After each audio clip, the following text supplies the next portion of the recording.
I used to believe something about myself. If I ever heard a baby crying outside my house in the middle of the night, I would help. I wouldn't hesitate. I wouldn't overthink it. I wouldn't assume someone else would handle it. Most of us believe that about ourselves. We imagine the scene clearly. It's dark. It's quiet. We hear the cry. We open the door. We find a newborn wrapped in a blanket. We become the good person in the story. But here's the uncomfortable truth. Criminals understand that instinct better than we do. And sometimes they design situations around it. In 2009, several police departments across southern states began issuing late-night advisories.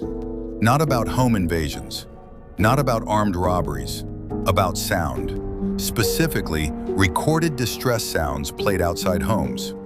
Residents in parts of South Carolina, Louisiana, and Texas reported something strange. Between midnight and 3 a.m., they heard what sounded like a baby crying near their property. The descriptions were almost identical. Not loud, not frantic, just weak, persistent, exhausted crying. The kind that makes you feel uneasy enough to notice, but not panicked enough to react immediately. That hesitation window is important because hesitation is where vulnerability lives. In one documented South Carolina case, a married couple reported the sound coming from right outside their bedroom window at approximately 1:30 a.m. The husband grabbed a flashlight and stepped outside to investigate. He checked the yard. Nothing. He walked along the fence line. Still nothing. While he was circling the property, two men entered through the back door. They had been waiting. The crying wasn't random. It wasn't coming from a person.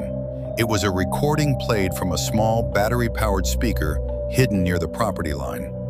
The sound was bait. The objective wasn't kidnapping. It wasn't violence. It was something simpler. To pull someone out of the house, or to confirm someone was home, or to create a blind spot long enough to slip inside.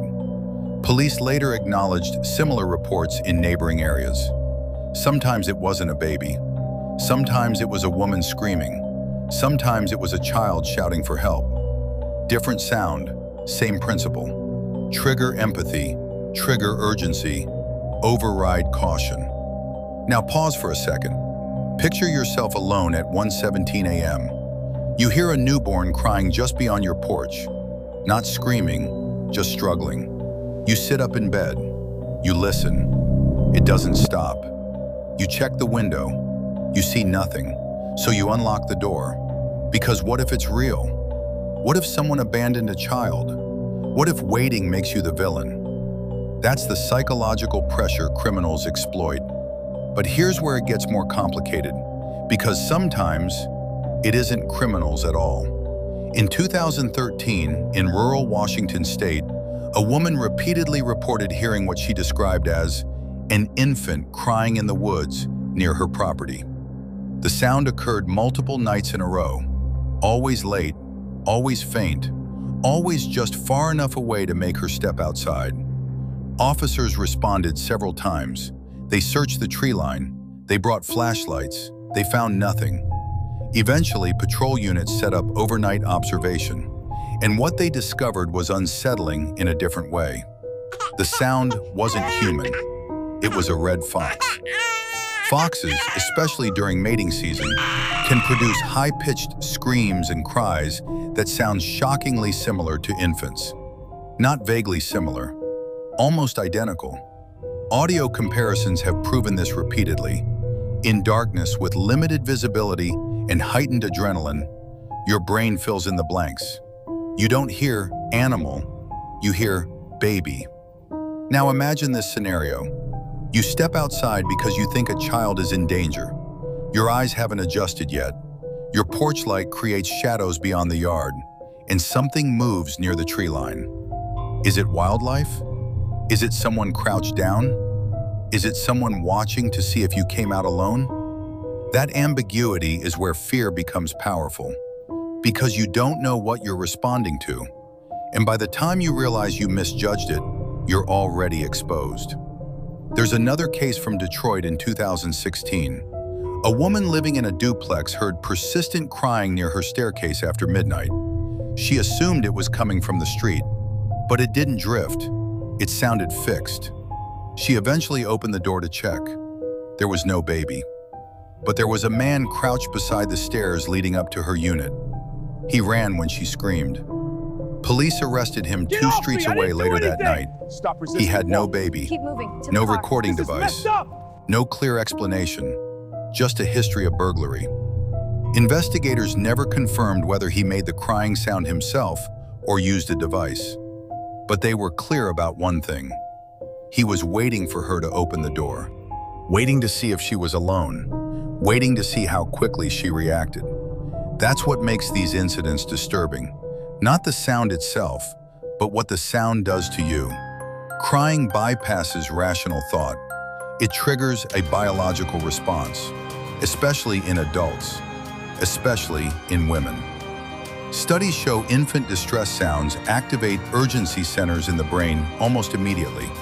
It is one of the hardest sounds to ignore, and that means it's one of the easiest sounds to weaponize. But here's where it gets even more unsettling.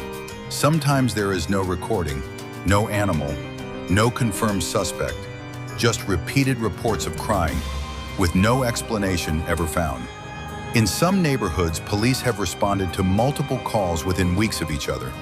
Different houses, same description. A baby crying near the porch. Searches turn up nothing. No footprints, no speakers, no animals, no suspects. The sound stops before officers arrive. It never occurs on patrol nights, only when residents are alone, only when houses are dark, which leads to a question that's uncomfortable but important. How often do we step outside at night because we assume we're responding to someone in danger, when in reality, we're the only ones being evaluated? Because sometimes the goal isn't entry, it's surveillance. If you come outside alone, if you don't turn on lights, if you walk toward the sound instead of calling authorities, that tells someone something about you, about your house, about your habits. And once someone understands your pattern, they don't need the sound anymore. Law enforcement advice in these cases is consistent. If you hear a baby crying outside your home late at night, do not open the door immediately. Turn on exterior lights, check security cameras, call authorities before stepping outside, even if it feels dramatic, even if it feels unnecessary. Because the danger isn't always the crying. The danger is the instinct to move toward it without preparation. And here's the part people rarely say out loud. The most dangerous moment isn't when you hear the sound, it's when the sound stops. Because silence after distress means one of two things.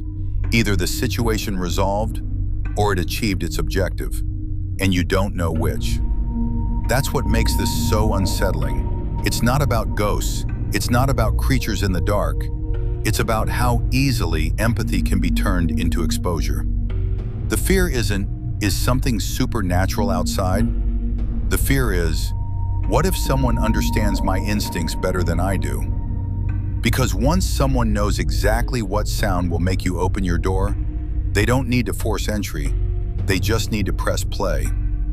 If you found this video interesting, like, comment, and subscribe so you don't miss out on contents like this.